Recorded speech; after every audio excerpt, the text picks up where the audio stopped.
Olá pessoal, eu me chamo Erika Silmara e estou aqui para mais uma aula do nosso curso de laços para bebês. Nossa aula de hoje, a gente já fez os nossos laços, né?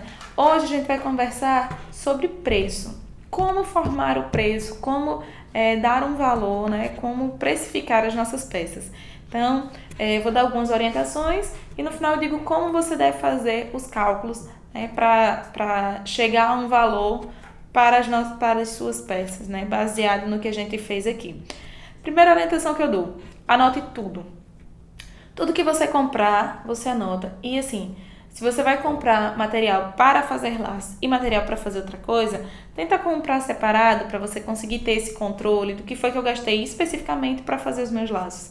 E tentar separar, né? Porque às vezes a gente é artesão e trabalha coisas que a gente compra para casa, a gente acaba comprando junto para o nosso trabalho e é importante você ter essa separação, você saber o que foi que você gastou com o seu negócio e o que foi que você gastou para sua casa. Então, anote tudo e separe. Segunda coisa que a gente tem que, né, pôr em mente: vamos substituir materiais, né? Quando a gente for fazer uma substituição que fique de igual, mas que não caia o produto, que a gente consiga economizar, né? A gente consiga trabalhar sobre o melhor custo-benefício. Eu consigo economizar no valor daquela peça, naquele material, mas que o meu material não perca a qualidade. Vou dar uma dica aqui de uma coisa que eu fiz especificamente para ensinar vocês, para conversar com vocês sobre. Tá aqui na frente, ó, nosso botão, né, do arco-íris aqui, nosso botãozinho da princesa. Esse botão da princesa, ele é um botão de silicone. E ele custou R$ 2,45. Então, só esse botãozinho aqui custou R$ 2,45. Claramente, ele vai deixar a minha peça muito mais cara, né? Esse meu lacinho, ele vai ser muito mais caro do que esse daqui, que esse botão de plástico me custou 50 centavos. Então, assim, tanto que a gente tem um outro botão de plástico aqui e só fez um com o botãozinho de silicone, porque ele é muito mais caro. Então, naturalmente, essa minha peça ela vai ser mais cara. E eu não posso estar com essas duas peças no meu mostruário, oferecendo para os meus clientes e ter uma diferença de preço de R$ 2 de uma para outra, porque os clientes vão estranhar. Então, assim, observar esses pequenos detalhes e ter esse cuidado. Se eu vou comprar botão, então vamos ver qual é o botão mais barato. E um detalhe ainda maior: existe umas bonequinhas que estão na moda, né? Então, assim, aquela bonequinha LOL. Eu já vi alguns botões daquela boneca sempre em silicone. Mas, naturalmente, se você fizer com um botão mais caro, você vai cobrar mais caro. Mas aquela boneca, ela tem um apelo diferente porque tá na moda. Então, se você não consegue encontrar ela assim no botão de plástico, que é mais barato, e você só encontra ela no botão de silicone, ela vai ficar mais cara, mas ela tem um apelo porque é uma coisa de moda. E modas passam, né? Então, se você vai comprar botões sem um tema específico, né?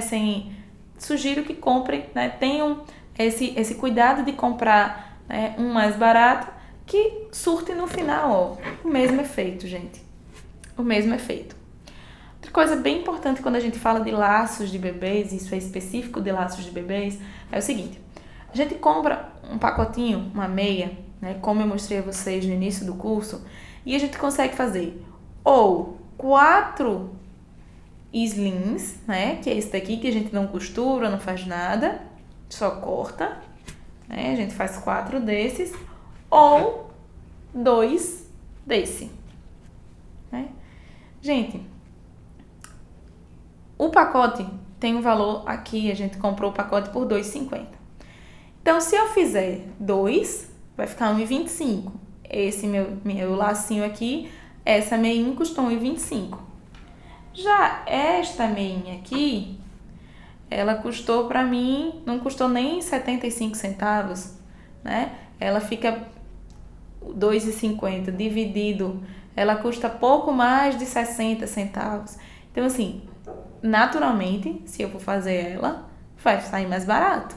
Então, é outra coisa que a gente tem que observar. Por isso que muitas vezes a gente vende mais dessa, porque elas ficam, sim, mais baratas. Então,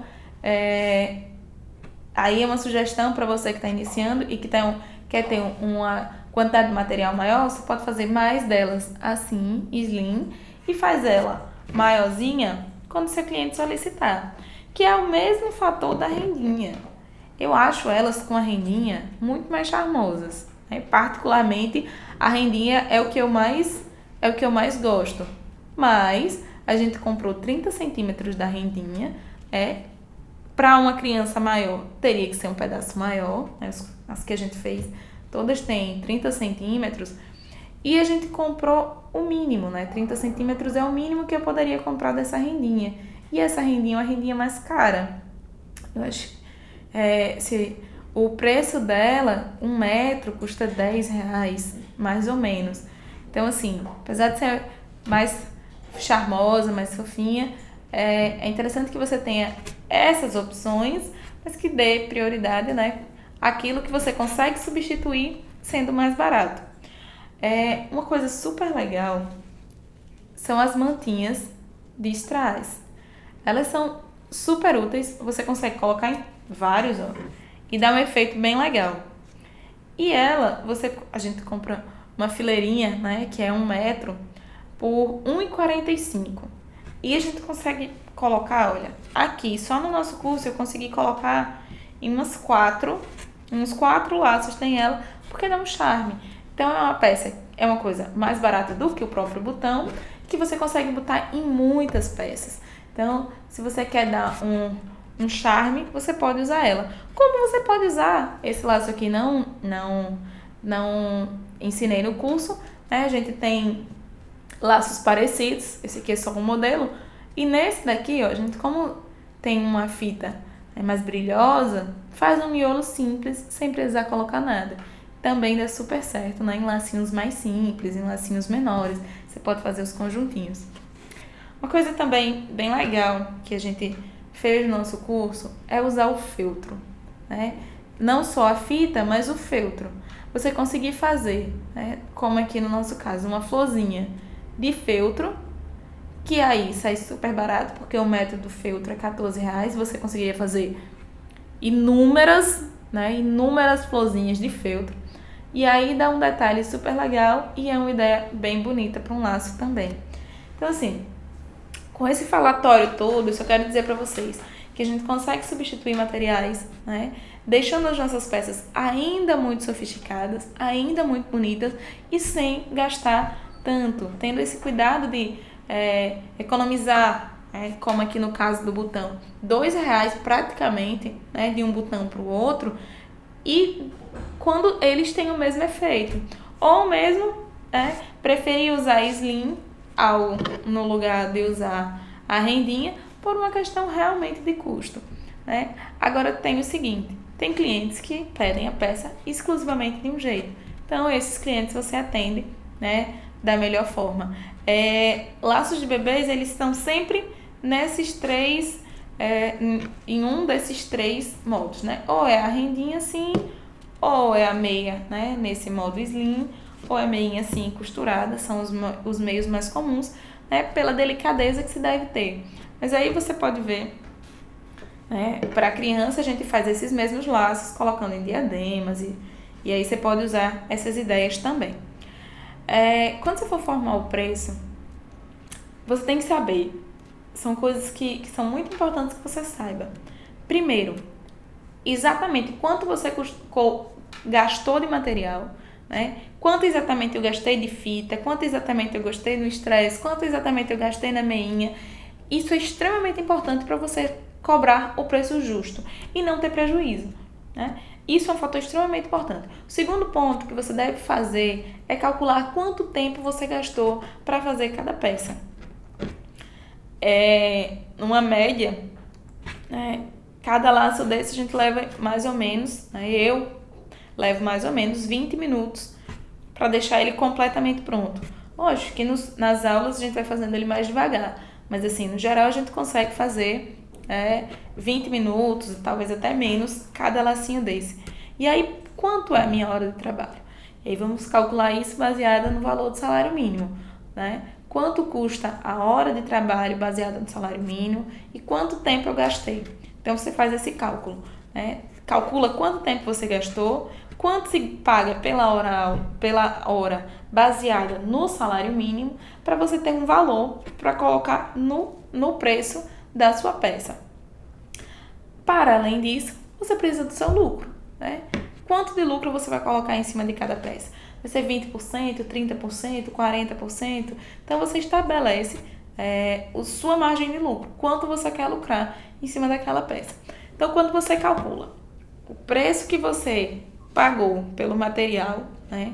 Quanto você pagou para fazer cada peça, né? Quanto eu gastei para fazer essa peça, é o seu primeiro ponto, né? Para saber o preço que você deve cobrar. Segunda coisa, quanto tempo eu gastei e quanto custa o meu tempo. E aí você vai precificar o seu tempo. Até porque se a gente estivesse trabalhando em outras atividades, a gente também precisaria precificar o nosso tempo. Então você sabe quanto tempo você fez, em quanto tempo você gastou, bota o celular, cronômetro no celular, né? Liga lá. Bateu alguém na porta, então eu desligo lá, vou abrir a porta, resolvo o que eu tenho que resolver, volto, ligo de novo o meu cronômetro para marcar exatamente quanto tempo você gastou. Lógico, você não precisa fazer isso todas as vezes. Por exemplo, vou fazer esse laço. A primeira vez que eu faço esse laço, eu marco o tempo. Quando eu fizer o segundo, o terceiro, o quarto, eu não preciso de novo ficar marcando, porque eu já sei em quanto tempo eu fiz o primeiro. Então, assim, para cada tipo de laço diferente, você marca o seu tempo de fazer aquele laço. E a sua margem de lucro. Quando você estabelecer essas três coisas, você vai conseguir fazer, né, precificar a sua peça e cobrar o preço justo. E aí, lógico, um fator que é bem importante você também conhecer é o preço dos seus concorrentes. Quanto é que os meus concorrentes estão cobrando? Será que eu consigo cobrar menos que eles, principalmente nesse início, para quem está iniciando? Ou melhor, será que o meu preço acabou ficando muito baixo, muito a menos que o dele, e eu posso subir para não ficar tão diferente? Se o meu concorrente está cobrando R$15, R$20 num laço, por que eu posso cobrar, né, o mesmo se eu não estiver perdendo, né? Lógico. Então, assim, ter esse cuidado. E aí eu vou dar uma outra dica para quem está começando e vai comprar material agora. Você pode comprar as fitas no metro, né? 1 metro chega numa loja de aviamento e pede 1 metro de cada fita. Isso é uma possibilidade. Ou você pode comprar vários novelos e aí vai ser realmente um investimento maior. Mas um novelo aqui, né, um novelo para mim aqui, da fita Igururão, número 9, custa R$14. Se eu comprar o metro sozinho, eu compro 1 metro por R$1,50. Então, assim, existe uma diferença e eu consigo ter uma variedade de cores maior, né, com os mesmos R$14. Com R$15 eu consigo 15 metros de cores diferentes, né? E vão ser 15 laços diferentes. Isso também é uma coisa para você pensar se você for iniciar, né? E quer ter um investimento pequeno e que não quer gastar muito nesse início. Essa é uma boa sugestão. E aí, outra sugestão que eu dou é usar elas mais no formato slim, que você consegue fazer com a mesma meia, mais lacinhos. Então, gente, é isso que eu queria conversar com vocês, né? Realmente é dar sugestões, ao longo que você vai fazendo mais, que você vai criando experiência, você vai entendendo melhor, né, como é que você deve cobrar, qual é o seu mercado, quem é o seu público.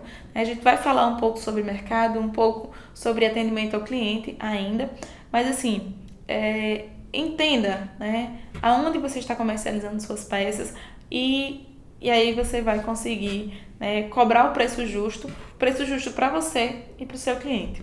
Então, espero vocês na próxima aula. A gente vai falar de mercado, a gente vai falar onde vender nossas peças, como vender, como tratar o nosso cliente.